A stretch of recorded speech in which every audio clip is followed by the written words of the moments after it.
और मैं समझता हूँ हमारी मईशत का सबसे बुनियादी मसला ही एनर्जी है। लेकिन इसका हल वो नहीं है जो मैं बसद एहतराम कहूँगा जो अमीरुल अज़ीम साहब कह रहे हैं। आप हुए हुए माहिदों को तोड़ेंगे तो जो रिकोडेक में हुआ, लोग जाके अवार्ड ले आएंगे, 8-10 बिलियन डॉलर आपके सर पे पिस्तौल रख देंगे, ऐसे नहीं होता। आपको होशमंदी से आगे बढ़ना है। आपको ये देखना है कि ये क्यों हमारी बिजली महंगी है। देखिए, उसकी 2-3 बुनियादी वजूहात हैं।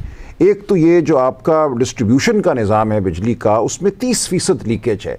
हैदराबाद इलेक्ट्रिक को आप देखें, कोयटा इलेक्ट्रिक को आप देखें, सखर इलेक्ट्रिक को आप देखें, तो 30% बिजली जो है वो कहीं गुम हो जाती है, वो बिल ही नहीं होती। आपको उसको ख़त्म करना है। इसका डायरेक्ट ताल्लुक करप्शन से है। इसी तरह अगर आप गैस की तरसील को देखें, उसमें कहते हैं अनअकाउंटेड फॉर गैस, UFG, वो 12% तक। आपके ख्याल में 300 यूनिट बिजली मुफ्त देने के वादे को पूरा किया जा सकता है या नहीं? फिलफौर नहीं किया जा सकता। उसके लिए बहुत बुनियादी तब्दीलियाँ करनी होंगी।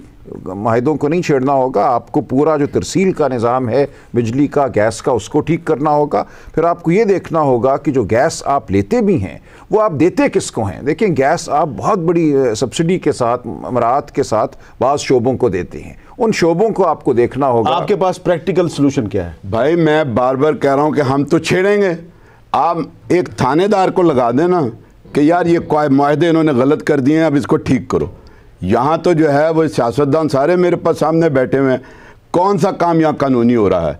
ये आपने PTI को जो है वो बल्ले से महरूम कर दिया। ये कानून के जरिए कि आप डंडे के दौर पे उन माहिदों को नहीं ख़त्म कर सकते। हम तो ज़रूर करेंगे, कोई और करे या ना करे, और यहीं से हल। उसकी वजह तो इसका मतलब है कि बिलावल साहब सही कह रहे हैं? नहीं, मैं तो अगली बात कर रहा हूँ। मसला सिर्फ ये है कि 300 यूनिट फ्री देना भी है, इसके अलावा पूरा जो पर यूनिट है उसको नीचे लेकर आना। अगर आप नहीं करेंगे, आपकी प्रोडक्शन ख़त्म हो गई है, पाकिस्तान कोई पैदा नहीं कर रहा, कारखाने बंद हो रहे हैं, आप एक कंज्यूमर सोसाइटी बन गए हैं, आप इंपोर्ट कर रहे हैं, यहाँ पर को आपको फिर ये तरीका अख्तियार करना पड़ेगा जो अमीरुल अज़ीम साहब कह रहे हैं कि जो आपकी गवर्नमेंट ने 1994-95 में जो मुआहदे किए थे वो ख़त्म करने पड़ेंगे। लेकिन वो अगर अव्वल तो वो तकरीबन ख़त्म ही हो गए, आ रही है टाइम उनका ख़त्म हो गया।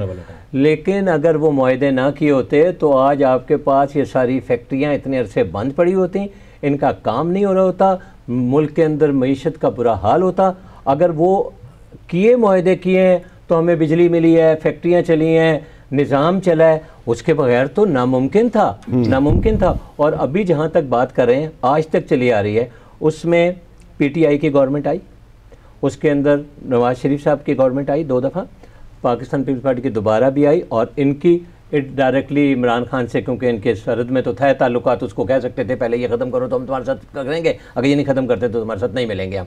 तो ज़रा प्रेशर डाला जा सकता था, प्रेशर नहीं डाला गया, और हुआ ये कि आज तक वो चल रहे हैं। और अब उनका टाइम ख़त्म हो रहा है, तो फिर देखते हैं कि नई हुकूमत। अच्छा, अगर पीपल्स पार्टी और नून लीग की दोबारा एक मखलूत हुकूमत बन गई, फिर तो आपको मिलजुल के ये काम करना पड़ेगा, फिर क्या करेंगे आप? बड़ी वाज़ेह बात है सर, चारों हमारे की राय एक है, मुल्क की मफाद पे कोई कंप्रोमाइज़ नहीं है। उन कॉन्ट्रैक्ट को बिल्कुल रिवाइज होना चाहिए, और वो उस पर टेक्निकल लोग बैठें, ईमानदारी से काम करें, और जहाँ कीमत काम हो सके उसको करना चाहिए।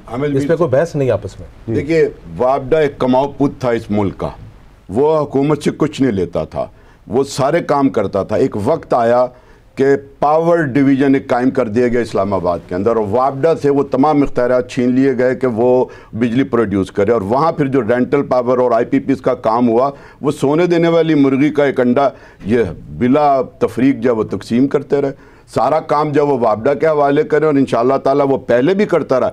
उनके पीछे तो एशियन डेवलपमेंट पीछे फिरता था कि हमसे कर्ज लो और ये सारे काम करो, क्योंकि उन्हें पता था कि ये पूरे साल के बाद प्रॉफिट के अंदर हमें वापस देते थे। देखिए, हमें तमाम मामले को होशमंदी से देखना है। हम सब की ख्वाहिश ये है कि बिजली सस्ती हो, और मैं बिल्कुल इस बात से इत्तफाक करता हूँ कि जो माहदे किए गए 1994-95 में वो अच्छे नहीं थे, वो गलत माहदे थे।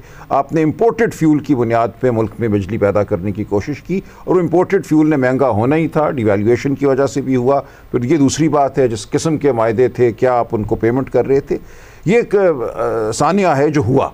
उस वक्त आप कर सकते थे आबी वसाइल पे इन्हिसार, आप कर सकते थे कि जो हमारे अपने आबी वसाइल हैं उनसे बिजली पैदा की जाए। उसको हमने 20-25 साल पसे पुश्त रखा। ये एक बहुत बड़ा अलमिया हुआ इस मुल्क के साथ। अब हम बात करते हैं आबी वसाइल की, अब हम कहते हैं सोलर पावर करो, विंड पावर करो, ये सब बातें अब हम कर रहे हैं। लेकिन 30 साल का जो अरसा है वो हमने बिल्कुल, आप ठीक कहते हैं हजरात, कि हमने वो इन महंगे मायदों की नज़र कर दिया, जिसकी वजह से हमारी पूरी मईशत जो है वो जकड़ी गई।